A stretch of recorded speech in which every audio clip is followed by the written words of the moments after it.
Olá a todos, bem-vindos a mais um episódio do podcast Taxia e Horror. Eu lembro que este projeto tem como objetivo desmistificar, sensibilizar e dar a conhecer a ataxia, tanto como sintoma como doença. Não se esqueçam de ativar as notificações, carregar no sininho e partilhar, para que este projeto possa chegar a maior número de pessoas. E lembro que eu sou a Susana Fitian. Sejam bem-vindos. A convidada de hoje é a doutora Amália Maranhão, jornalista e presidente da Associação de Ataxias Hereditárias e Adquiridas do Brasil. Também é coordenador do grupo Ataxia de Frederic do Brasil desde 2014. Desde já quero agradecer à Amália por ter aceitado o meu convite e termos esta conversa. Obrigada e bem-vinda. O prazer é meu, Susana. É um prazer enorme ter a oportunidade de conversar com você, talvez até levar na comunidade portuguesa de ataxias, fazer chegar até ela um pouquinho da minha experiência lidando com esse grupo de doenças que são realmente, que impactam muito a vida dos pacientes e dos familiares. Sim, 10 anos de estrada e estou à disposição para compartilhar o que eu tenho aprendido. Agradeço imenso. Acho que esta conversa vai ser muito enriquecedora para também termos mais informação e saber também como é que noutro país tem esta condição da ataxia. Porque a ataxia não é só em Portugal que existe em vários países do mundo. E é também para ter essa noção. A Amália é jornalista e começa por perguntar como é que foi ter a Associação da Ataxia do Brasil. Como é que passou de jornalismo para esta luta da ataxia no Brasil para dar esta visibilidade? Bom, meu filho foi diagnosticado em 2013. Eu estava acabando de deixar um trabalho no Brasil e voltar para os Estados Unidos. Essa notícia de diagnóstico dele aconteceu uma semana antes da minha mudança de volta aos Estados Unidos. Eu já tinha vendido tudo, estava com as malas prontas para voltar, eu e meu marido americano. A gente tinha passado 2 anos no Brasil. E esse diagnóstico mudou todos os nossos projetos. Eu pensava em voltar à atividade jornalística aqui nos Estados Unidos, mas eu não tinha condições emocionais de fazer isso. Foi realmente um luto de um mês e pouco. Eu nunca tinha ouvido falar da doença, eu não conhecia ninguém com a doença. Nenhum familiar seu? Normalmente a ataxia é hereditária, não havia história da família seu ou do seu marido? Não que a gente soubesse. Okay. A gente descobriu depois, pesquisando. Mas até aquele momento, ninguém sabia nada. Eu nunca tinha ouvido falar na palavra ataxia. E eu consultava o Google, e o Google, na época, me estudava todas as ataxias. Não existia uma pesquisa individualizada para ataxia de Friedreich. E o prognóstico era o mais negro possível. Então eu achava que o Antônio ia morrer amanhã. O impacto era esse, de uma morte quase súbita. E eu comecei a procurar, eu não achava nada em português. E aí eu comecei a procurar em inglês.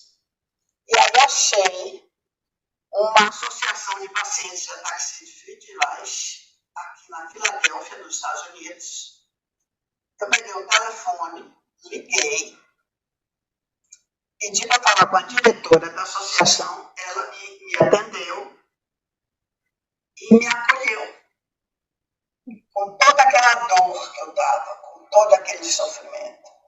Ela me colocou praticamente no colo e me disse esperança, que havia uma luta dos pacientes americanos. Naquela época, eles estavam ainda no primeiro ensaio clínico bem promissor, que parecia promissor, do interferon gama. E essa pessoa, que se chama Jennifer Farmer, me ensinou tudo que ela pôde ensinar e que eu pude aprender. E aí eu comecei a observar, ela disse, nós temos um website, entre na nossa mailing list, peça para entrar na nossa mailing list e acompanhe o que a gente faz. E eu comecei a acompanhar para aprender. E aí eu vi que eles tinham um registro de pacientes mundial, que tinha um número grande de pacientes americanos, eram 1.000 e poucos, e quase nada de outros países. Tinha 52 brasileiros, tinha 50 e poucos indianos, 20 e poucos portugueses, canadenses também na faixa de 60 ou 80, canadenses era o segundo maior número, seguido depois da Inglaterra. O Brasil estava em 12º lugar. E aí eu não conseguia achar ninguém brasileiro, porque eu também não era conectada na internet. E aí eu voltei ao Brasil. Naquela época, meu filho ainda tinha o benefício de tripulante de uma companhia aérea brasileira. E eu também tinha o benefício. Então, eu ficava entre o Brasil e os Estados Unidos. Eu ia, passava um mês, voltava, ficava um mês aqui, voltava no Brasil. E quando eu ia ao Brasil, eu comecei a procurar nos hospitais públicos brasileiros. Onde eu ia em Brasília, eu tenho família em Brasília, eu ia ao Hospital Público de Brasília, na sala de espera de neurologia, e eu perguntava um a um, qual o seu diagnóstico? Você já ouviu falar em ataxia? E aí foi assim que eu comecei. Também bater, digamos, os pacientes diretamente ao portal. Exatamente. Quem eu encontrava lá que tinha ataxia, eu ia anotando o telefone. Primeiro foi uma lista telefônica que eu fiz. E à medida que eu fui procurando mais pessoas, encontrando mais pessoas, eu soube, através de um italiano envolvido no grupo de pacientes italiano, que haveria uma associação brasileira de ataxias. Mas ele não sabia dizer o nome, não sabia dar o contato. Eu levei 6 meses para encontrar o contato via outra associação. Aí eu descobri que a Associação Brasileira existia no papel, mas não tinha nenhuma atividade, porque a diretoria estava toda cometida e inviabilizada para digitar, para se comunicar de todas as formas. Para falar, já tinham perdido a fala, já tinham perdido o comando do teclado, não tinha como se comunicar. Aí eu fui... Desculpa, então eram todos doentes. Todos doentes. Okay. De ataxias. Aí, uma delas, que foi a fundadora da associação, morava numa cidade a 4 horas de São Paulo. Eu peguei um ônibus e fui à casa dela, visitá-la e falar do interesse da gente se juntar. Naquela época, eu já tinha localizado, com a ajuda da comunidade, 120 pessoas com ataxia de Friedreich. Aí eu falei com ela, a gente precisa de uma instituição. É caro abrir uma instituição. Eu moro no exterior. Daria para você nos acolher? Ela falou, claro. Eu não tenho condição de tocar associação, mas você pode tocar por mim, como voluntária. E aí ela me deu todos os passwords, as senhas das contas da associação, do Facebook, o e-mail, e eu passei a tocar a associação como voluntária em nome dela. Isso foi em começo de 2015, com a ajuda de uma outra jornalista do Rio, que tem um familiar com ataxia. Nós fizemos uma campanha de filiação e conseguimos filiar mais de 600 pessoas em 6 meses. Foram pessoas com todos os tipos de ataxias, predominantemente Friedreich e DMJ, que são as duas de maior incidência no Brasil. E aí a associação foi tomando corpo, foi crescendo, foi sendo vista. Até então, estava escondidinha no escaninho, só aqueles que tinham começado a associação a conheciam. Tanto que naquela época eram 800 pessoas no cadastro. Hoje são 3.400, 3.500. É muito. Nós crescemos muito daquela época até agora. A associação tinha, naquela época, 20 e poucas pessoas com ataxia de Friedreich. Hoje são 670. Havia 400 e poucas com DMJ. Hoje são 1.200 ou 1.300, no mínimo. Pois então, ainda continua a crescer, continua.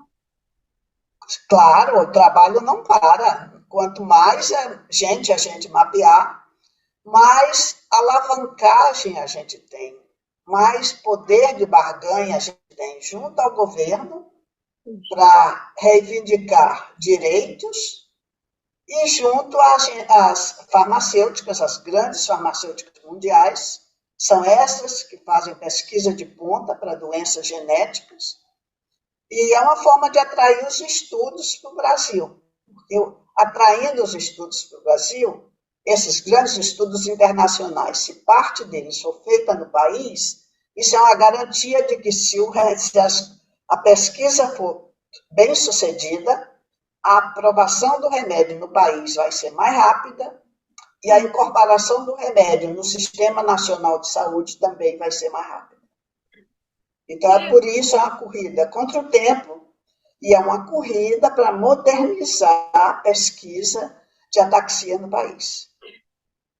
Foi mesmo trabalho de risco. A Amália, digamos, foi responsável para a associação renascer. Foi, na verdade, foi um renascimento. E deu esperança a muito pessoas com ataxia, não precisa, supostamente, se calhar nessa altura, muitas também já estavam esquecidas. Exatamente. Eu tive a iniciativa de fazer isso, eu tenho uma noção de a quem me dirigir. A profissão de jornalista me ajudou muito nisso. Eu não tenho nenhuma inibição de procurar os canais certos e eu tenho uma certa clareza de saber exatamente onde atuar. A objetividade do jornalismo, do tempo do jornalismo que era feito na minha época, que você tem que ser objetivo, rápido, direto, eu apliquei essas lições, eu apliquei a minha atuação na área das ataxias. E tem funcionado. Claro que eu não fiz nada sozinha, eu contei com o apoio da comunidade, mas o Brasil, nós temos tido um papel importante, tanto nas pesquisas, no desenvolvimento de pesquisas, quanto na expressão da doença, mostrar que as doenças existem para a indústria farmacêutica. Eu atuei muito no registro global de pacientes. Além dos 670 brasileiros, eu ajudei a cadastrar mais de 200 pessoas no exterior. Eu também sou administradora do grupo do Facebook Babel Family, participo de outros grupos internacionais de ataxias, e aí eu ia postando sempre convites para as pessoas se cadastrarem nesse cadastro mundial, e isso ajudou. Então, eu, pessoalmente, ajudei mais de 200 pessoas do mundo inteiro, que você possa imaginar. Da Ásia, da África. Porque eu não tenho noção como é que funciona tanto na África como na Índia e nos países do Oriente. Se há pessoas com ataxia e quantos são. Mas tu vês que a malha não restringiu, não ficou só no Brasil. Foi o mundo todo. O Brasil já é grande, podia até ficar só no Brasil. Mas não.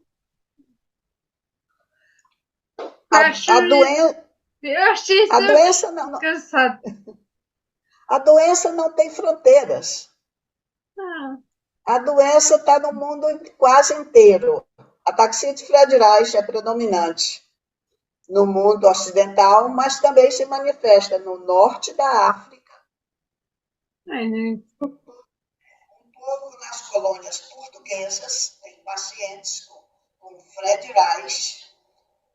Na área da antiga Mesopotâmia, Irã, Iraque, tem muita gente com ataxia de Friedreich. Pode perguntar. Não, eu ia perguntar como é que chegou a isso? Como é que conseguiu ter essa informação, esses contactos? Porque eu, nesse grupo chamado Babel Family, com FA de family, de família em maiúsculos, quer dizer a família FA, a família Friedreich's Ataxia. Então, nesse grupo do Facebook, havia pessoas, meia dúzia de pessoas do mundo inteiro, de cada país. E aí eu fui com os posts que eu colocava, dizendo que a identificação de pacientes ajuda a motivar a indústria farmacêutica a pesquisar a doença, as pessoas começavam a se interessar. Alguns não falavam inglês, falavam um pouco de francês. O Google Translate me ajudou muito com isso. Aí eu ajudava essas pessoas a se cadastrarem. Na época era possível eu fazer o cadastro deles. Então, por exemplo, eu mandava um questionário para eles em francês, eles respondiam, eu traduzia para o inglês e respondia o cadastro. Desculpa, continuar. Tem tanta pergunta que depois continuo. Então, tem inteligência da Argélia, da Tunísia, do Iraque, do Irã, de países dos Dubai, Oman, todas aquelas áreas tem pessoas com ataxia de Friedreich. Eu já ouvi isso, eu não pude confirmar cientificamente, mas o mapa da ataxia de Friedreich no mundo coincide com o mapa do Império Romano. Onde os romanos chegaram, eles foram espalhando o gene mutante da ataxia de Friedreich. Que engraçado. É interessante porque é real, é encantador isso, de uma certa forma. Você poder combinar a genética com história para ajudar a localizar pacientes. Chipre e Líbano têm a mais alta concentração de pacientes com ataxia de Friedreich no mundo, até agora. Eu sabia. São Chipre e Líbano. A taxa no Líbano é 4 vezes a taxa de incidência no resto do mundo. A mesma coisa em Chipre. E por quê? Porque essas doenças, como são genéticas, as pequenas comunidades que não interagem geneticamente com o exterior, que não absorvem, digamos assim, forasteiros, não há casamentos com forasteiros. É só aquele grupo, aquele clã que troca, que faz as trocas genéticas pelo casamento. Então, a chance da doença se repetir nessas comunidades é muito maior do que em qualquer outro lugar. E isso acontece com Friedreich Reich, com DMJ, com as doenças hereditárias em geral, como tem as doenças da comunidade judaica. Como a comunidade judaica ortodoxa é fechada, então as mutações vão se repetindo com mais frequência nessas famílias, porque são famílias com parentescos. Pois, porque ataque hereditário muitas vezes tem um gene familiar, só são primos, ou coisas, gerações passadas foram familiares. E daí mais probabilidade de terem o gene e a doença. Eu que tinha pensado nisso, que é engraçado essa parte da história e da localização da população. Eu nunca tinha pensado que é engraçado e fantástico. Daí também o ataque de Machado de Assis também ter sido ataque dos Açores, porque ali naquela ilha que estavam. É engraçado, nunca tinha pensado nessa. A DMJ tem uma história interessante. Eu li uns relatórios de um pesquisador português, cujo nome eu não lembro agora, eu não sei se é o Dr. Luiz Pereira ou outro. Sim. E eu já ouvi também numa conferência aqui nos Estados Unidos de um americano. A DMJ, segundo eles, veio da Ásia. Um dos caminhos teria sido a rota das grandes navegações.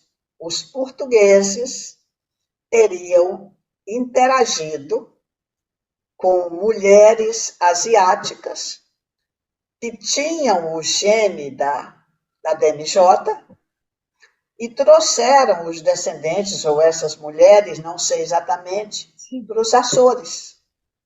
E Açores, como é uma comunidade isolada, por ser isolada e pelos casamentos entre famílias, a probabilidade da doença aparecer é muito mais alta do que numa comunidade aberta a forasteiros. Está aí a mutação genética se repetindo, porque não entram genes novos para essa troca. Então, uma coisa interessante, a DMJ teria chegado a Portugal trazida pelos grandes navegadores. Está no estudo do pesquisador português, eu tenho isso nos meus arquivos, e eu vi numa conferência de ataxias aqui nos Estados Unidos. Tanto que o Japão e a China têm um número significativo de pessoas com DMJ. Não é uma doença só ocidental. A gente não tem acesso aos números. Normal, mas pode ser que no futuro próximo seja possível. Tanto que o Japão desenvolve pesquisas para a DMJ, assim como a China. A Coreia, se não me engano, a Malásia desenvolve pesquisas para a DMJ, porque tem uma incidência considerável de DMJ na Malásia, que é um país do sudeste da Ásia.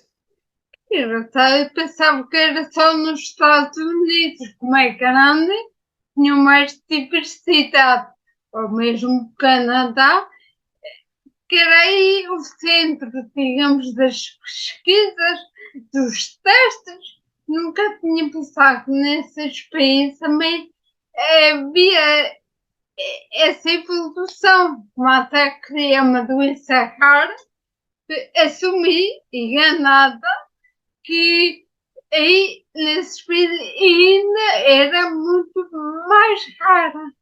Mas não é bem assim. Olha, gostei, obrigada pela partilha. A definição de doença rara é a notificação. Quanto menos notificada, quanto menos identificada pelos médicos, mais rara ela é.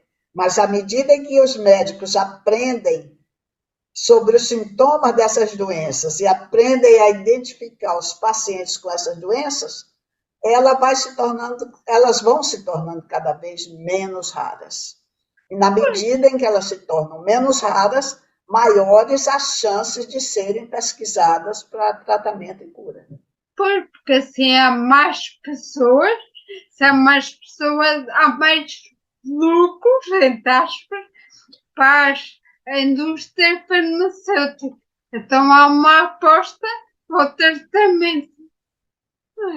Por isso é que é tão importante fazer o cadastro de identificar as pessoas com ataxia. Engraçado. Ninguém perde com um bom cadastro. Todos ganham.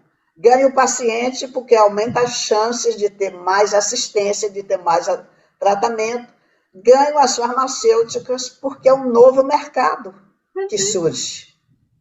Então, é um jogo de ganha-ganha. Todos ganham. E esse cadastro é feito em algum sítio específico ou cada país faz o seu? Como é que funciona? Isso depende do que a comunidade de pacientes decide para cada tipo de doença.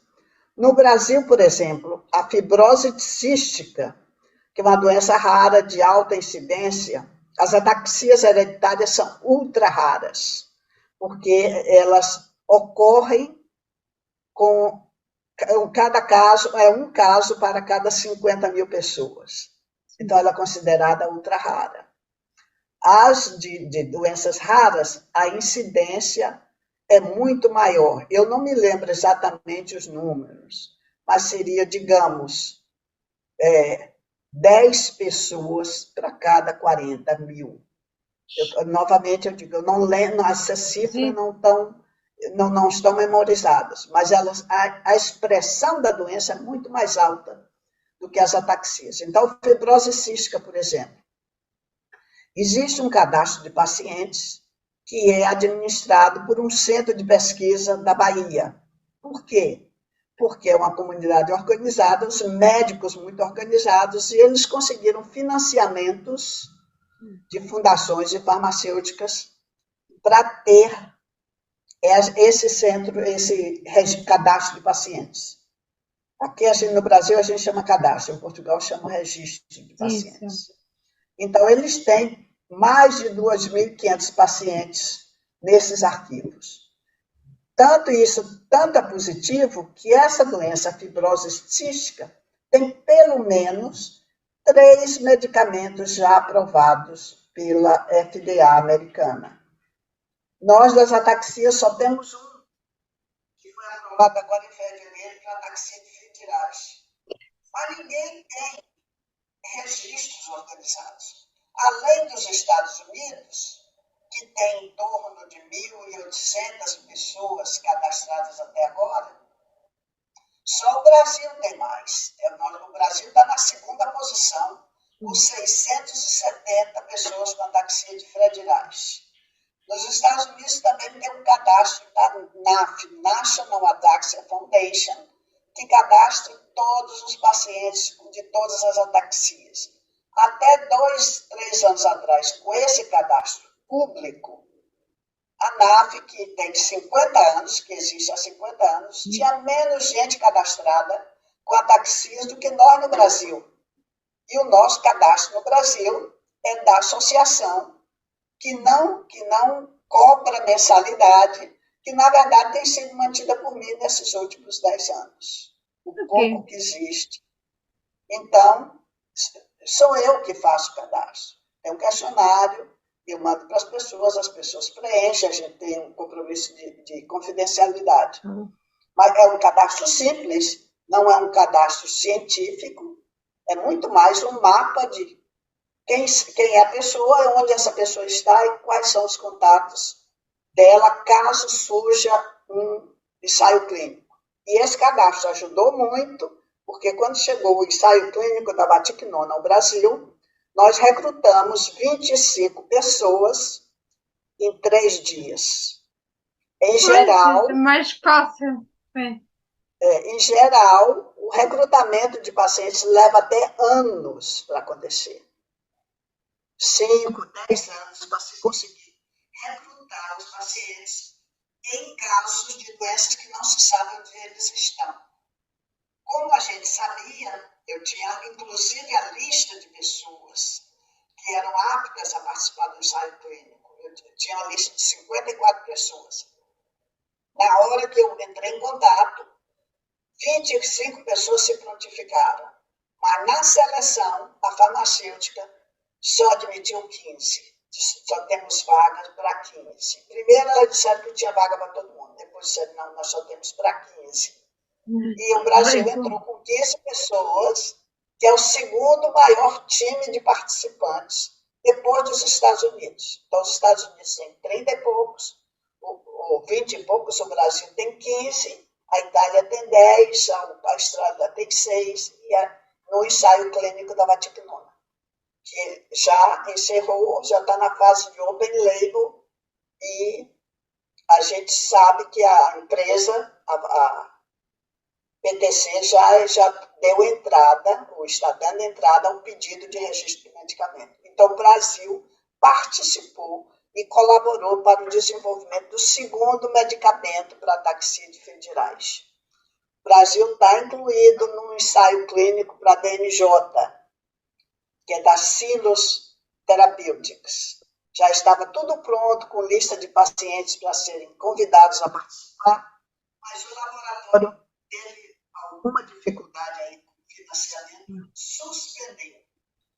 A convocação estava prevista para março. Estava tudo pronto. A gente só estava aguardando o sinal para convidar as pessoas. Aí foi suspensa. A gente está esperando que a empresa tenha os meios de tocar esse ensaio clínico para chamar os brasileiros a participar. Inclusive, Portugal está incluído nesse estudo. Eu li que já estão na última fase de ensaio clínico para um medicamento para ataque de machatose.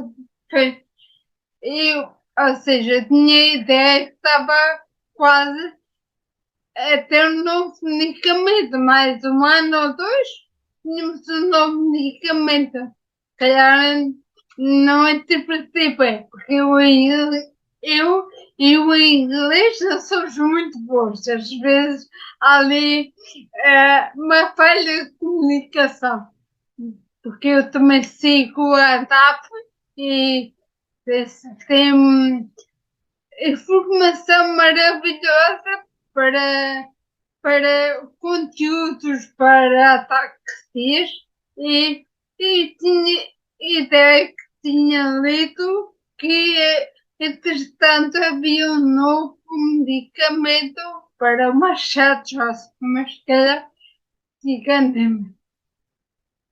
Tem um que deu entrada agora, que é a Trehalose da Biohaven, que se for aprovado pelo FDA, é o segundo, vai ser o primeiro medicamento para DNJ e o segundo medicamento para ataxias, que já tem antifredirais. Mas tem também outro estudo acontecendo na Holanda, para DNJ, do laboratório Vico, VICO, e tem, que eu não lembro o nome do fármaco agora, e tem esse terceiro esperando o sinal verde para ser deslanchado, que é o da Silos Therapeutics, SIILUS, que é uma farmacêutica americana, uma empresa de biotecnologia americana. Então, para a DMJ, Tem um medicamento que começa a ser analisado pela FDA e tem esse da Vico, que está correndo o teste experimental, e o terceiro da Silos, que está aguardando sinal verde para começar. Então, a perspectiva é boa. Pois é, isso é fantástico. Porque assim, mais um pouco, temos quase 3 medicamentos para ataxias. Porque é como a Amália há pouco falou, uma coisa está aquecida, aqueles não são iguais de um paciente para o outro. Há sempre qualquer coisa diferente. Mas tendo já medicamentos e aprovado, já é uma esperança para muita gente, apesar mesmo de ser rara, é mesmo uma esperança e uma vitória. Eu não tinha essa ideia que já brevemente temos muito mais medicamentos disponíveis, se forem aprovados. Mas tudo leva a crer que é um avanço, na minha perspectiva. Que é fantástico. A perspectiva é muito boa, mas a gente tem que fazer a nossa parte. Nós, pacientes e familiares, temos uma ferramenta forte, poderosa, que é a mobilização. É a gente deixar tudo preparado para facilitar, para acelerar o processo de aprovação de medicamentos. Como é que a gente acelera? Isso é a minha pergunta, sim. Disponibilizando os pacientes para o ensaio clínico, em vez da farmacêutica ficar procurando aí, levar anos procurando. Quem tem DMJ para fazer o ensaio clínico? A gente já se antecipa, diz aqui, nós temos essa lista de pacientes que estão prontos para participar como objeto de pesquisa. Porque a gente já sabe mais ou menos quais são os critérios de inclusão.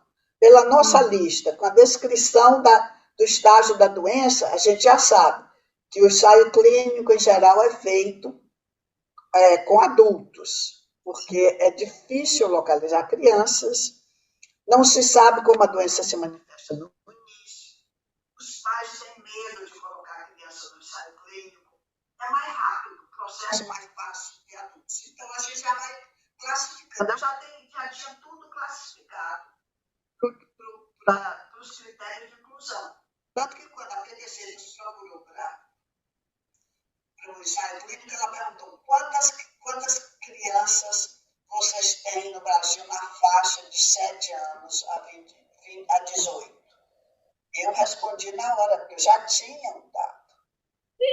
Fantástico. Ou seja, a associação faz a ponte entre os laboratórios de ensaio clínico e farmacêutico. Exatamente. E é uma forma, é poupa-tempo. Isso se chama poupa-tempo. Fantástico. Para pesquisa, poupa-tempo para aprovação, porque o governo também não tem um registro de pacientes com essas doenças. Então, o governo, quando o medicamento é aprovado na FDA e a farmacêutica pede o licenciamento, por exemplo, no Brasil ou em Portugal, o governo não tem os números desses pacientes. Então, o governo vai procurar as associações para perguntar, vocês sabem quantos têm, onde é que estão? Então, a gente não vai esperar o governo perguntar para a gente ir procurar. A gente já tem o dado. Atualizado constantemente. Então, está aqui. Em questão de minutos. Eu fiz isso com a Reata, que é a farmacêutica que aprovou esse primeiro remédio para Fred Reich. Eles pediram informações. Eu nunca quebrei o sigilo de nada, porque também é um compromisso ético e também porque nenhuma farmacêutica se interessa em saber o nome de fulano e ciclano. Eles querem os números agregados. Quantos são no Brasil? Quantos são até na faixa de idade entre até 18 anos? na faixa de idade entre 21 e 35, na faixa de idade entre 30 e 60. Quantos tiveram manifestação a partir dos 30 anos? Quantos tiveram manifestação a partir dos 8 anos de idade? E esses números todos a gente tem. Não é rocket science, não é matemática de último grau fazer isso. É relativamente simples fazer esses levantamentos. Então, deu trabalho. É simples, mas deu muito trabalho. Demorou anos. Igual para chegar ao número. Porque quase perguntar porta a porta, se tem, se não tem, deve ter demorado anos. E antes não havia esta facilidade que tem a internet de comunicar. Por isso também acredito que foi um trabalho árduo e muito, muito trabalhoso. Eu me lembro, quando eu comecei, que havia mães que se cadastravam em nome dos filhos, como se fossem pacientes. E aí, quando eu descobria, eu cobrava. Eu falei, mas você não está colaborando. Ela disse, mas eu quero proteger meu filho. Eu falei, mas você não está protegendo o seu filho. Você está escondendo o seu filho. É diferente de proteger. Porque a ciência não precisa da sua informação. Porque você não tem a doença. A ciência precisa da informação do seu filho. Quando foi que a doença se manifestou nele? Quanto tempo levou entre a manifestação da doença e o diagnóstico genético? Porque essas informações ajudam a calcular o tempo de progressão da doença. Pois, exato, porque assim o histórico é muito mais fácil saber se tem qualidade, vai passar pelas fases todas, vai supostamente ter aquele sintoma, aquela idade, pelo histórico da população que já tem. Faz sentido. Exato. A associação, quando eu comecei, tinha um cadastro, mas não era um cadastro de pacientes. Era um cadastro de tudo, pacientes, cuidadores, fisioterapeutas. Então não se conseguia saber quem era paciente. Eu levei mais ou menos 1 ano e meio para limpar esse cadastro, para excluir quem não tinha doença de quem tinha. Pois não é um trabalho assim de rápido. Não é rápido. Eu escrevia para essas pessoas.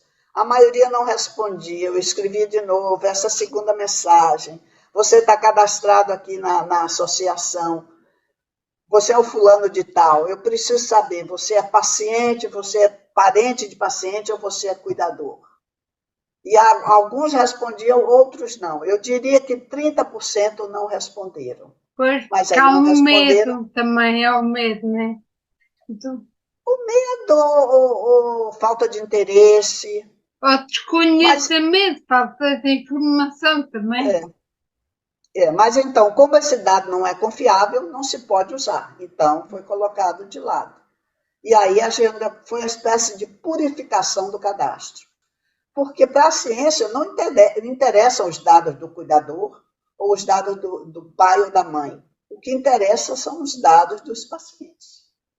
E como é que a parte médica do Brasil pode, ou como é que ela faz para ajudar a associação a fazer esse registro? Ele não pode, porque por lei é o sigilo do médico, o médico não pode passar informações dos pacientes para as associações. O que alguns fazem é sugerir que o paciente procure a nossa associação e se cadastre. É o que alguns fazem.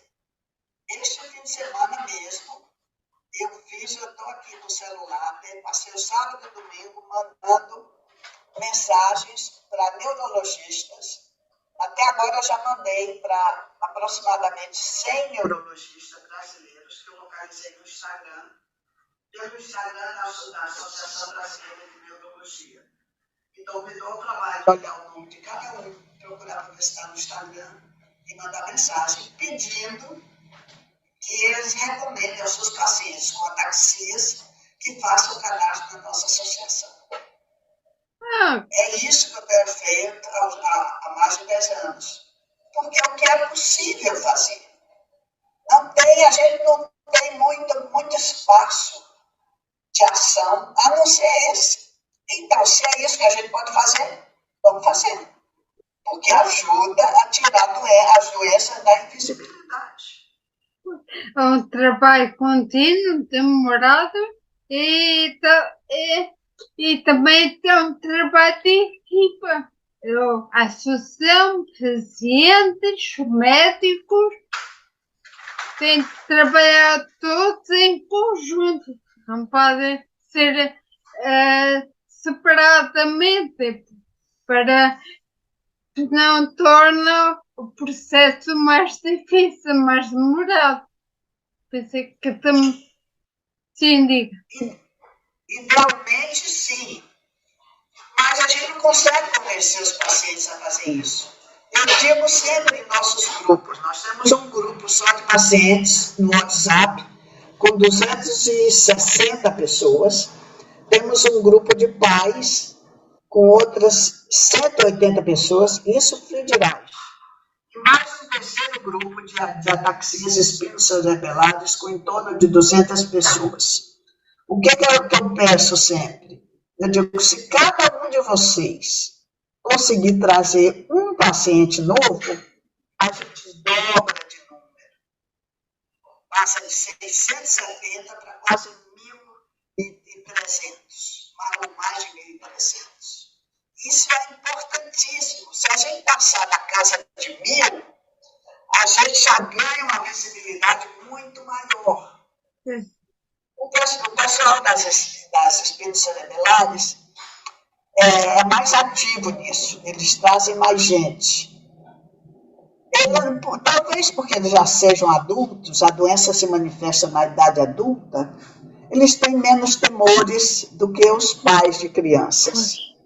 Tem esse senso de proteção, na minha opinião, até exagerado, porque é um trabalho para a ciência, ninguém não tem nenhuma ameaça à integridade física de ninguém. É excesso de zelo e desconhecimento da importância de estatísticas para a ciência. Não se faz ciência sem estatística. Os números são a base da ciência. E o que a gente procura? De números cada mais precisos, mais próximos da realidade de cada doença. Não é nada além disso que a gente procura. A gente procura fazer um mapa mais ou menos preciso das ataxias. E no Brasil, idealmente, se Portugal puder ter isso, ótimo.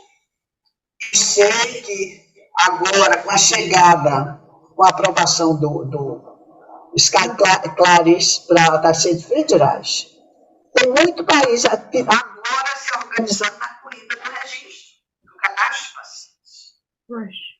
Tem vários países fazendo isso. E Portugal não pode ficar atrás. Porque a farmacêutica não vai perder tempo esperando Portugal mostrar os dados. Ela vai para quem apresentar esses dados primeiro. Pois, exato. Faz sentido. Isso é a lógica do negócio. Tem a parte da ciência e tem a parte do negócio. A empresa quer lucro mais rápido, quer mostrar para o investidor que aquele remédio está dando retorno rápido. Então, ele precisa de mercado. Então, vamos facilitar a vida deles e oferecer, mostrar o mercado que existe em Portugal para esse medicamento. Vai mostrar o mercado no Brasil. Isso. O Reino Unido está fazendo isso. A Irlanda está fazendo isso. A Austrália está fazendo isso. E eu sei que a experiência brasileira também mostrou para eles que isso é viável. Os Estados Unidos, a gente nem fala que eles estão adiante dessas coisas. A consciência deles, da importância do mercado, do que é o negócio, é muito clara. Eles não pensam duas vezes sobre isso. Mas nos outros países, as pessoas são mais resistentes. Então, o que a gente está tentando fazer? Quebrar a resistência. Remédio não cai do céu. Não tem milagre que faça o remédio aparecer. É trabalho duro de cientista, da farmacêutica e dos pacientes. É a parte que nos cabe nessa parada. Então, por que não fazer? Exato, porque é mesmo essa falta de informação, na minha ideia, é de ter medo de se expor e depois apontar o dedo que ela tem e ser posto de lado. Por isso também acho que mesmo essa falta de informação, tanto para os doentes como para os médicos, os responsáveis, porque é preciso, é necessário esse registro, mas também não haver essa comunicação como a Amada está fazendo no Brasil, as pessoas ficam retraídas, não se mostram. E também há muitos doentes em negação, não querem assumir que têm. Esta é a minha visão, posso estar enganada, mas anda muito desconhecimento também. Eu espero que este podcast também seja uma janela para outros doentes assumirem e ver que, de facto, se dizer que existe não é grave. É bom até para eles e para os outros. Ajuda toda a gente. Como a Amália diz, é a associação que ganha, é os médicos que ganham, é os pacientes e a indústria farmacêutica. É um jogo em que todos ganham se der isso a acontecer. Exatamente. Eu tenho um princípio que eu trago comigo desde sempre. Vergonha é mentir, matar e roubar. Disso eu teria imensa vergonha. Se não é desonesto, se não é crime, eu não tenho vergonha de nada. Eu não tenho vergonha de procurar as pessoas e perguntar se elas têm a doença. Eu não tenho vergonha de dizer que eu tenho um filho com a doença, que eu tenho primos de segundo grau com a doença. Eu não tenho vergonha de dizer o que eu faço pela doença. Pelo contrário, eu acho que eu faço uma pequena contribuição para tornar a vida um pouquinho melhor para essas pessoas. Porque se eu ajudo a conseguir medicamento, é pequena contribuição que, talvez, se eu tivesse contribuído, ia demorar um pouquinho mais para a medicação chegar. Então, por que fazer isso? Por que não apressar a chegada e mitigar o sofrimento de tanta gente? O remédio, por enquanto, ainda não cura, mas melhora as condições das pessoas. Então, por que não tentar fazer o máximo para essas pessoas sofrerem um pouco menos? Eu não sei o que. É assim que eu vejo, é assim que eu percebo o meu papel no mundo. É um trabalho de formiguinha, é uma colaboração, uma gota no oceano. Mas é o que eu posso fazer. Mas pelo que eu falamos até agora, a base já fez muito mais. Teve o registro no Chile, na Índia, no China, no Japão. Ou seja, apesar da mal dizer que é uma formiguinha, essa formiguinha já fez muita coisa no mundo inteiro. Por isso, tem um trabalho, teve até com um trabalho imenso, não só no Brasil. E se os países que contactou já estão a fazer o registro, já aprenderam como fazer, como no Chile, como deu exemplo, honesta, já é muito bom. A Amália já está a contribuir imenso para o mundo, para outros doentes, não só no Brasil, que eu acho fantástico. Eu tinha aqui muito mais coisas para falar, mas também já estamos em 1 hora nesta conversa fantástica que eu estou a adorar e que agradeço imenso. Eu também não quero ocupar muito mais tempo, porque de facto tinha aqui muito mais assunto para falar, mas certamente espero que haja uma próxima oportunidade de falarmos e saber também como é que é a visão do país do Brasil, do, do Estado, ou do Presidente do Ministério da Saúde. Como é que ele está a ver esta não unicamente sim, por outro lado, o Ministério da Saúde ainda não tem consciência que vem um medicamento útil. Não sei como é que é a questão política do Brasil,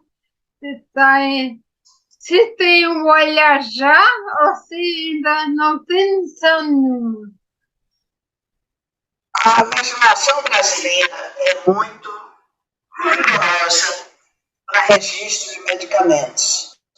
Então, a REATA está preparando a documentação. Leva 1 ano para preparar essa documentação.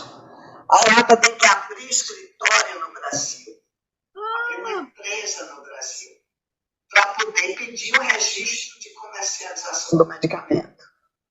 Depois disso pronto, leva 6 meses para a agência reguladora brasileira aprovar a medicação. Então, a gente já tem os dados. Eu já tenho contato com a agência reguladora de vez em quando. Eles sabem do nosso cadastro, sabem dos números que a gente tem, sabem quantos pacientes existem no Brasil, porque eu de vez em quando mando as estatísticas para eles. Então, para nós o processo não preocupa. O problema é só o prazo. Mas é tanta regulação que a gente não tem poder de interferir nisso. Mas a gente sabe que até o fim do ano vai ser encaminhado o pedido de comercialização do registro de medicamento no Brasil. Fantástico! Aprovado o medicamento, tem uma segunda etapa de luta, que é para que o governo incorpore esse medicamento para distribuir gratuitamente no sistema de saúde. Aí essa é uma briga braba, feia, porque o Brasil é um país que não tem muitos recursos na área de saúde e o medicamento não é muito barato. E há um grande número de pacientes. Então, é um volume de recursos considerável que vai ser gasto para que esse medicamento seja incorporado. Então, vai ser uma luta política muito grande.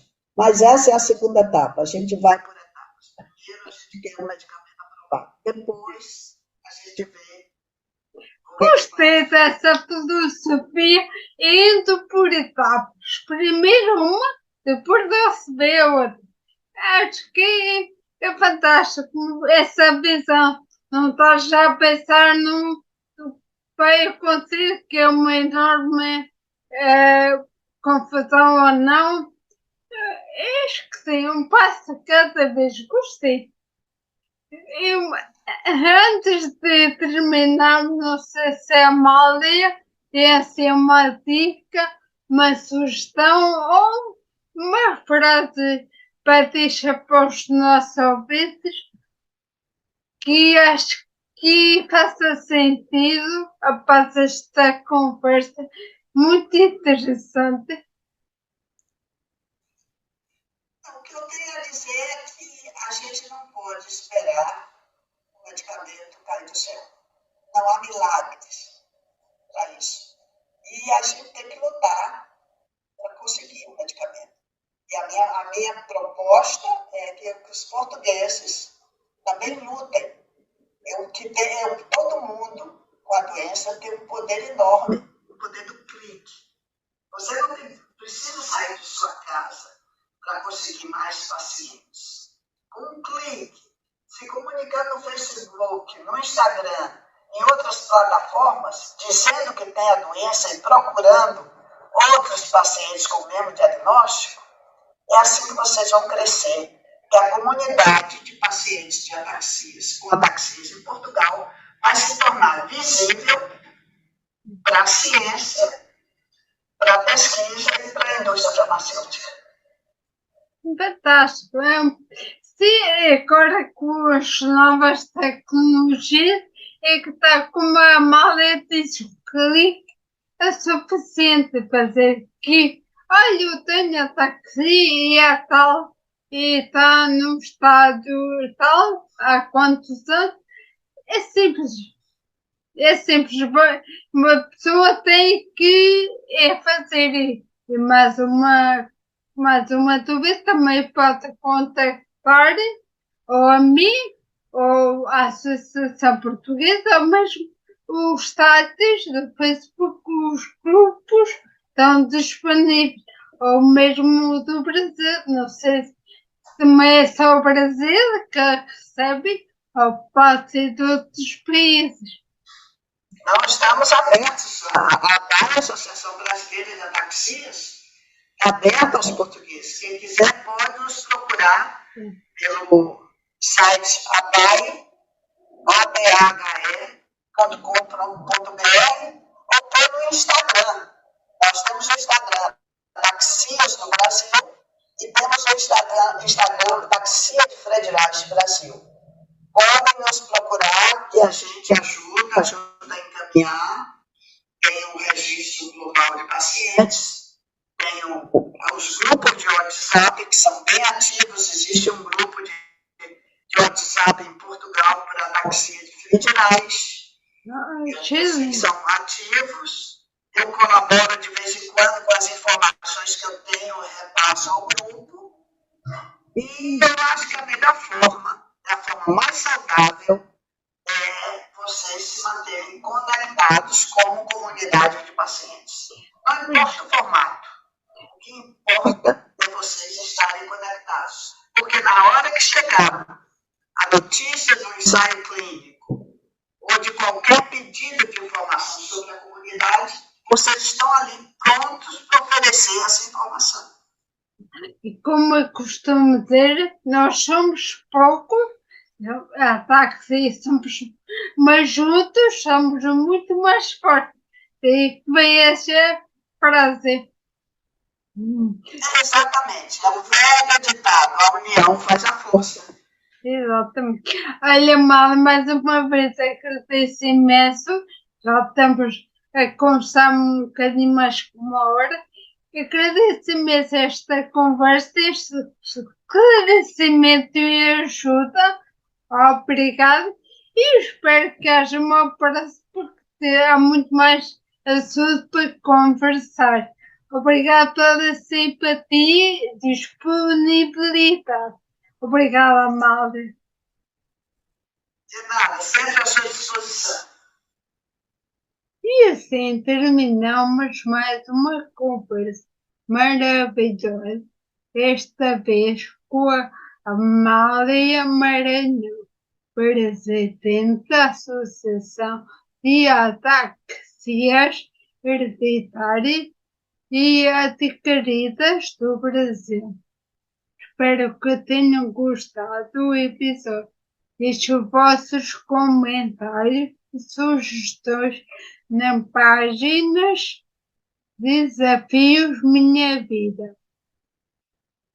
Se tiver alguma questão, alguma dúvida, pode também contactar por e-mail susana.desafiosminhavida@gmail.com.